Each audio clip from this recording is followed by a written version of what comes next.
under the direction of Matt Shevitz. This is the DuPage Community Jazz Ensemble. Let's hear it for him.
Thank you so much. And thank you, of course, to Elmhurst University for having us back. And of course, to the adjudicators that we are greatly looking forward to working with. That first piece was a Benny Carter composition called Blue 5 Jive. It featured, as you probably could tell, a lot of members of the band. So here we go. We had Kim Mizuski there on trombone and Kyle Gore on alto saxophone. We had Luke Wallace on trumpet, followed by Jeff Gates on bass trombone, Keithia Williams on trumpet, and then we had Michael Malik on guitar and Chris Lund on piano.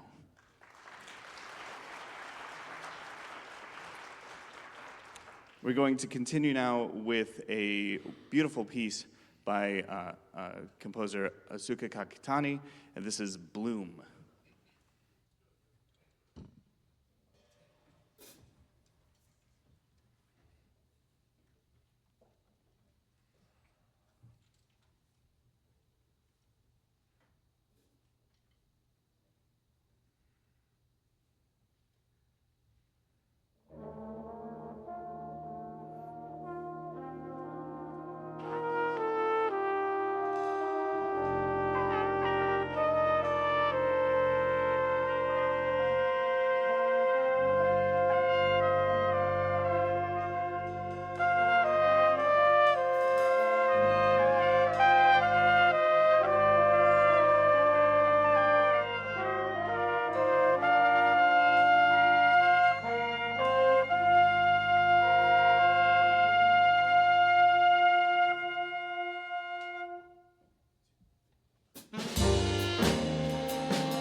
David Sickley and Dwight Dodd back there in the trumpet section soloing.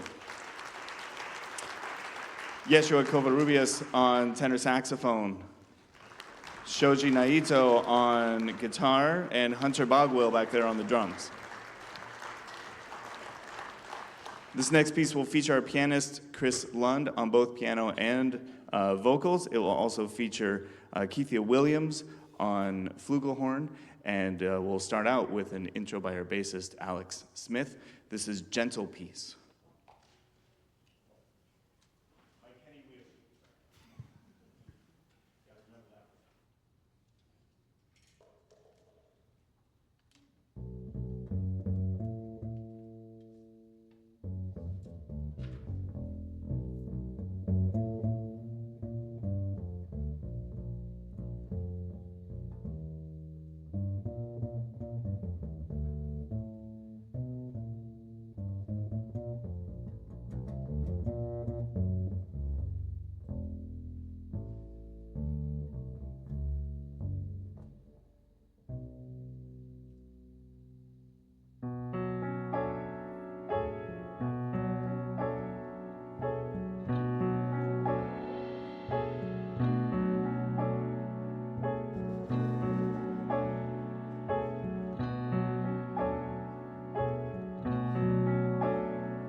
Thank you so much. We have one more composition for you, one more arrangement, which is of the great tune Moose the Mooch by Charlie Parker, arranged by John LaBarbera. This is going to feature a little bit, again, of Hunter Bogwell on the drums, also Shoji Naito on guitar, Kyle Gore on saxophone, and then we'll start the trombone solo section with Kim Mizuski, Chris Whitson, and Josh Tremarco.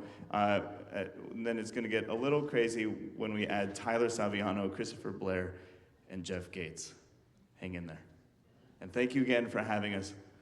It's our pleasure to be here. Thank you so much.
DuPage Community Jazz Ensemble, under the direction of Matt Shevitz. And we're going to have some time for our guest artists to come work with this wonderful band.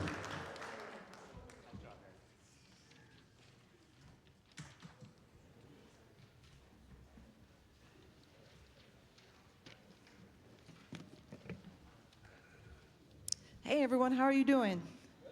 Yeah, you look like you're having fun. You sound great. It was a fun show, great music, a lot of great playing all around. I have a lot of positive comments here, but I wanted to work on a couple of things. I know we don't have a lot of time because we're probably all going to speak, but one is just starting together, right? Attacks. So it helps if the horn sections breathe together. When I'm playing in a horn section, I know that I sort of peripheral can see or sense when my section leader is breathing. And I start breathing at least a bar before the entrance. So if we're here, I'll go and set, and then I'm ready for the note to release, right? And in doing that, I have the note that I'm going to play in mind so that when I play it, you know, it's in tune relative to where the lead player is, right? Because the pitch can move around. You know, lead player may not be exact, or the piano may be off. They may be hearing something that other players, you know, don't have to hear. Their job is to hear the bass and the piano and pass that along the band. So wherever that lead player is, your note should be in relation to that all the time, right? So listening in this way and not just behind you, you know, as far as saxes and trombones. But I really enjoyed Bloom. That's an awesome piece. And then the Kenny Wheeler piece too, gentle piece. Those are great. It was really nice to hear the vocal and the trumpet, or the flugel. And both of those pieces are very intricate because they're very, you know, the parts are interwoven. You have different melodies happening at different times. There's all kinds of coloring going on. So they're complex. It's a difficult style of writing to play. So my advice with that would be to know what needs to be brought out and when, right? And melodies are passed often through the sections. So really knowing what part you have, who it's played with, and how loud it needs to be is essential. And also the drums. Who was playing drums on that? Yeah, the drums are essential on those types of pieces to coloring and shaping the phrases, right? So you're doing a really good job of keeping time. But think maybe more as a horn player, right? In those instances, you can help shape the direction of the phrases, make it swell, make it come down, and, you know, put a point on everybody's phrase. I want to do one thing on Moose the Mooch, saxes.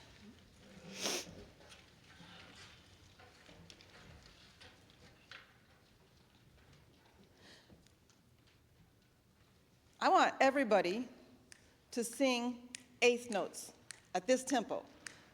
If I said sing eighth notes, what would that sound like? 1, 2, 1, 2, 3, and. Ah, I hear you, good. I'm hearing a lot of da da da da da da da da da da da da da, right? But really makes the eighth notes pop and swing, and as horn players, we can propel the drummer in the rhythm section even. We can control the time as well by popping the top of eighth notes. So do ba do ba do ba do ba do ba do ba do. Can you do that? Go do ba do ba do ba do ba do. Make the second one always louder. 1, 2, 1, 2, 3, and. Yeah, right? It takes work. It's a lot of energy, especially when it's fast. But if you use your tongue to do that, it's even more effective. So where's Moose the Mooch? Boom. There was a line, I think, in the beginning. Yes. Alto and tenor, and then trumpets too. Anyone who has eighth notes in the first 4 bars of Moose the Mooch, let's play that with maybe a hi-hat. And try to go, hooba, hooba, right? 1, 2, 1, 2, 3, and.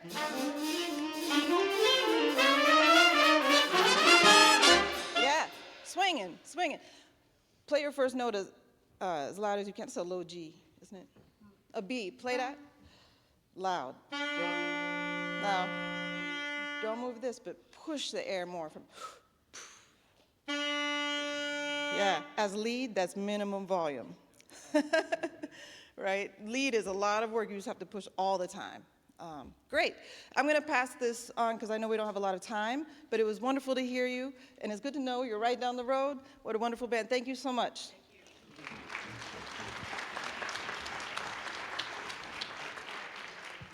We're out of time, so very quickly, congratulations. I really enjoyed the varied program. It's nice to encourage our students to work on different styles of music, different grooves. Just generally, as Sherelle was saying, everyone's got to feel the time, the subdivision, more deeply. It's not about what you play, it's about what you feel and hear ultimately. So just focus on that, feeling those eighth notes all the time. Brass, I could use less volume and more accent. And if you're feeling the time, those accents are going to pop, and it's going to bring this music to life. Saxes, I could use more volume and more accent, as Sherelle just said. But really great job, everyone. I enjoyed it. Congratulations. DuPage Community Jazz Ensemble, Matt Shevitz, their director.